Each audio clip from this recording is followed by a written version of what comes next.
بسم الله الرحمن الرحيم ياسين والقرآن الحكيم إنك لمن المرسلين على صراط مستقيم تنزيل العزيز الرحيم لتنذر قوما ما أنذر آباؤهم فهم غافلون لقد حق القول على أكثرهم فهم لا يؤمنون إنا جعلنا في أعناقهم أغلالا فهي إلى الأذقان فهم مقمحون وجعلنا من بين أيديهم سدا ومن خلفهم سدا فأغشيناهم فهم لا يبصرون وسواء عليهم أأنذرتهم أم لم تنذرهم لا يؤمنون إنما تنذر من اتبع الذكر وخشي الرحمن بالغيب فبشره بمغفرة وأجر كريم إنا نحن نحيي الموتى ونكتب ما قدموا وآثارهم وكل شيء أحصيناه في إمام مبين واضرب لهم مثلا أصحاب القرية إذ جاءها المرسلون إذ أرسلنا إليهم اثنين فكذبوهما فعززنا بثالث فقالوا إنا إليكم مرسلون قالوا ما أنتم إلا بشر مثلنا وما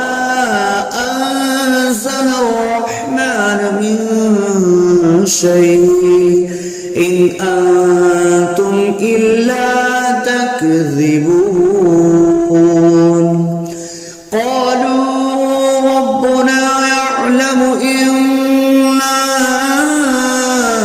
إليكم لمرسلون وما علينا إلا البلاغ المبين قالوا إنا تطيرنا بكم لئن لم تنتهوا لنرجمنكم وليمسنكم منا عذاب أليم قالوا طائركم معكم أئن ذكرتم بل أنتم قوم مسرفون وجاء أقصى المدينة رجل يسعى قال يا قوم اتبعوا المرسلين اتبعوا من لا يسألكم أجرا وهم مهتدون وما لي لا أعبد الذي فطرني وإليه ترجعون أأتخذ من دونه آلهة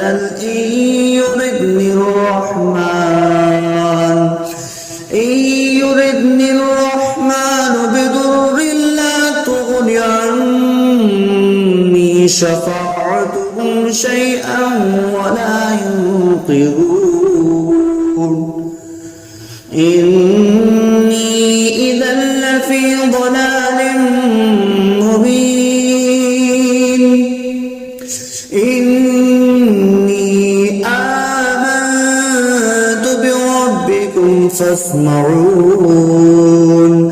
قيل ادخل الجنة قال يا ليت قومي يعلمون بما غفر لي ربي وجعلني من المكرمين وما أنزلنا على قومه من بعده من جند من السماء وما كنا منزلين إن كانت إلا صيحة واحدة فإذا هم خامدون يا حسرة على العباد ما يأتيهم من رسول إلا كانوا به يستهزئون ألم يروا كم أهلكنا قبلهم من القرون أنهم إليهم لا يرجعون وإن كل لما جميع لدينا محضرون وآية لهم الأرض الميتة أحييناها وأخرجنا منها حبا فمنه يأكلون وجعلنا فيها جنات من نخيل وأعناب وفجرنا فيها من العيون ليأكلوا من ثمره وما عملته أيديهم أفلا يشكرون سبحان الذي خلق الأزواج كلها مما تنبت الأرض ومن أنفسهم ومما لا يعلمون وآية لهم الليل نسلخ منه النهار فإذا هم مظلمون والشمس تجري لمستقر لها ذلك تقدير العزيز العليم والقمر قدرناه منازل حتى عاد كالأرجون القديم لا الشمس ينبغي لها أن تدرك الكمال الليل سابق النهار وكل في فلق يسبحون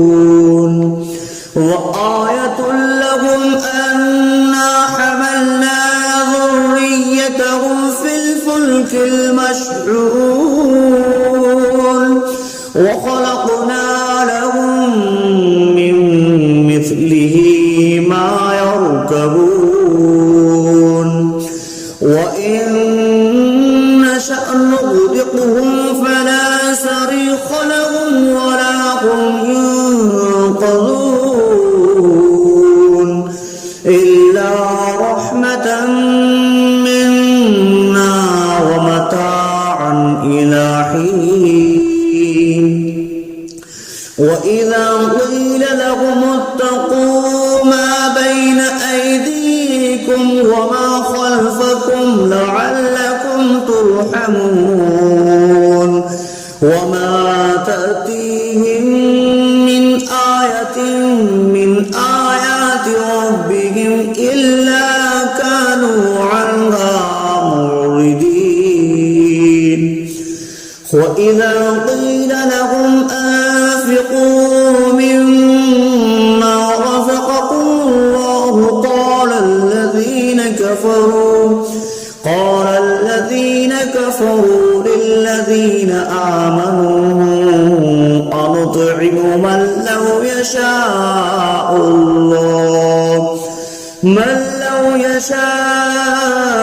الله أطعمه إن أنتم إلا في ضلال مبين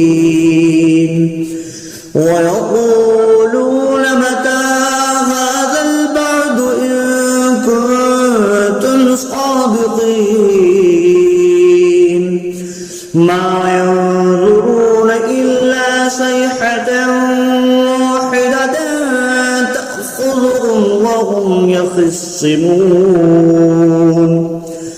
فلا يستطيعون توصية ولا إلى أهلهم يرجعون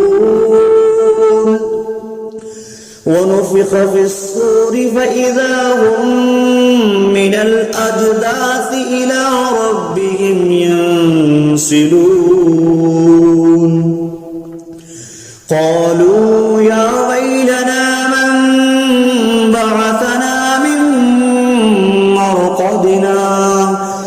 هذا ما وعد الرحمن وصدق المرسلون إن كانت إلا صيحة واحدة فإذا هم جميع لدينا محضرون فاليوم لا تظلم نفس شيئا ولا تجزون إلا ما كنتم تعملون إن أصحاب الجنة اليوم في شغل فاكهون هم وأزواجهم في ظلال على الأرائك متكئون لهم فيها فاكهة ولهم ما يدعون سلام قولا من رب رحيم وامتازوا اليوم أيها المجرمون ألم أعهد إليكم يا بني آدم ألا تعبدوا الشيطان إنه لكم عدو مبين وأن اعبدوني هذا صراط مستقيم ولقد أضل منكم جبلا كثيرا أولم تكونوا تعقلون هذه جهنم التي كنتم توعدون اصلوها اليوم بما كنتم تكفرون اليوم نختم على أفواههم وتكلمنا أيديهم وتشهد أرجلهم بما كانوا يكسبون ولو نشاء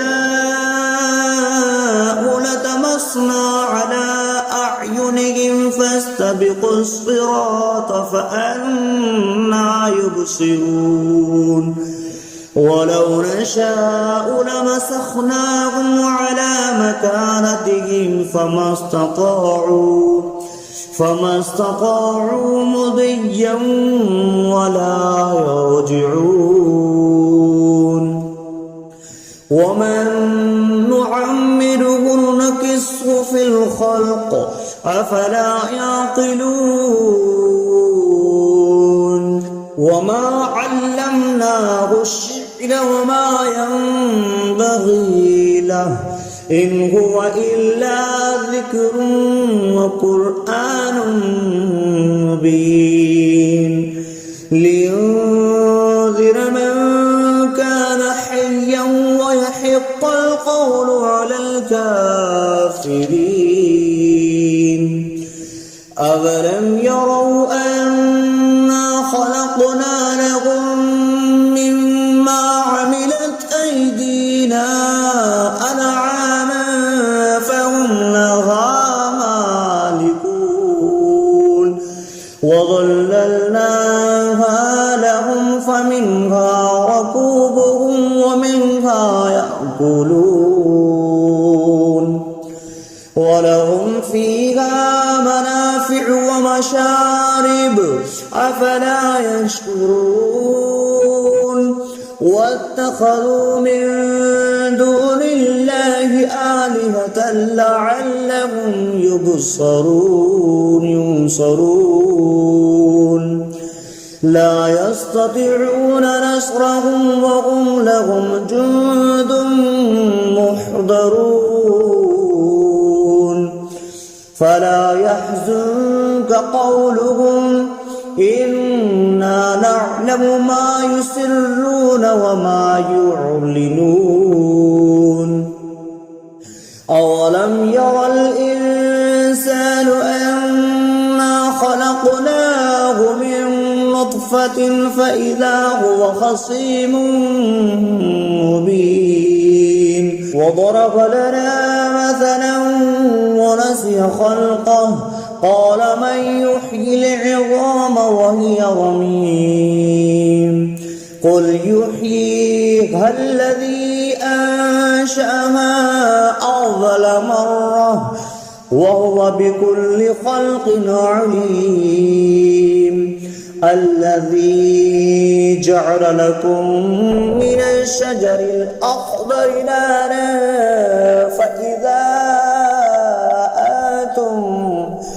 فإذا أنتم منه توقدون أوليس الذي خلق السماوات والأرض بقادر على أن يخلق مثلهم بلى وهو الخلاق العليم إنما أمره إذا أراد شيئا أن يقول له كن فيكون فسبحان الذي بيده ملكوت كل شيء وإليه ترجعون بسم الله الرحمن الرحيم الرحمن علم القرآن خلق الإنسان علمه البيان الشمس والقمر بحسبان والنجم والشجر يسجدان والسماء رفعها ووضع الميزان ألا تطغوا في الميزان وأقيموا الوزن بالقسط ولا تخسروا الميزان والأرض وضعها للأنام فيها فاكهة والنخل ذات الأكمام والحب ذو العصف والريحان فبأي آلاء ربكما تكذبان خلق الإنسان من صلصال كالفخار وخلق الجان من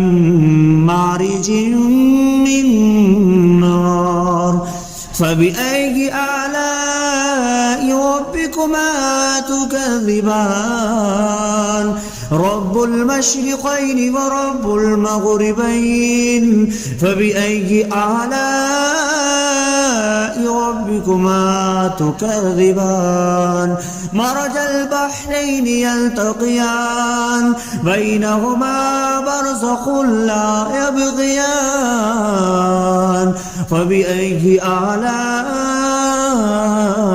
ربكما تكذبان يخرج منهما اللؤلؤ والمرجان فبأي آلاء ربكما تكذبان وله الجوار المنشآت في البحر كالأعلام فبأي آلاء ربكما تكذبان كل من عليها فان ويبقى وجه ربك ذو الجلال والإكرام فبأي آلاء ربكما تكذبان يسأله ما في السماوات والأرض كل يوم هو في شأن فبأي آلاء ربكما تكذبان سنفرغ لكم أيها الثقلان فبأي آلاء ربكما تكذبان يا معشر الجن والإنس إن استطعتم أن تنفذوا من أقطار السماوات والأرض فانفذوا لا تنفذون إلا بسلطان فبأي آلاء ربكما تكذبان يرسل عليكما شواظ من نار ونحاس فلا تنتصران فبأي آلاء ربكما تكذبان فإذا انشقت السماء فكانت وردة كالدهان فبأي آلاء ربكما تكذبان فيومئذ لا يسأل عن ذنبه إنس ولا جان فبأي آلاء ربكما تكذبان يعرف المجرمون بسيماهم فيؤخذ بالنواسي والأقدام فبأي آلاء ربكما تكذبان هذه جهنم التي يكذب بها المجرمون يطوفون بينها وبين حميم آن فبأي آلاء ربكما تكذبان ولمن خاف مقام ربه جنتان فبأي آلاء ربكما تكذبان ذواتا أفنان فبأي آلاء ربكما تكذبان فيهما عينان تجريان فبأي آلاء ربكما تكذبان فيهما من فاكهة زوجان فبأي آلاء ربكما تكذبان متكئين على فرش بطائنها من استبرق وجنى الجنتين دان فبأي آلاء ربكما تكذبان فيهن قاصرات الطرف لم يطمثهن إنس قبلهم ولا جان فبأي آلاء ربكما تكذبان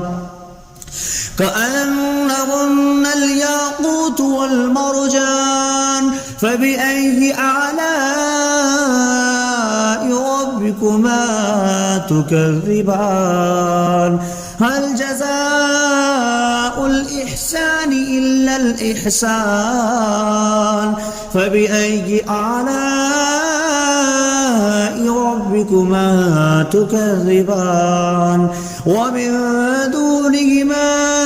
جنتان فبأي آلاء ربكما تكذبان مدهامتان فبأي آلاء ربكما تكذبان فيهما عينان نضختان فبأي آلاء ربكما تكذبان فيهما فاكهة ونخل والرمان فبأي آلاء ربكما تكذبان فيهن خيرات حسان فبأي آلاء ربكما تكذبان حور مقصورات في الخيام فبأي آلاء ربكما تكذبان لم يطمثهن إنس قبلهم ولا جان فبأي آلاء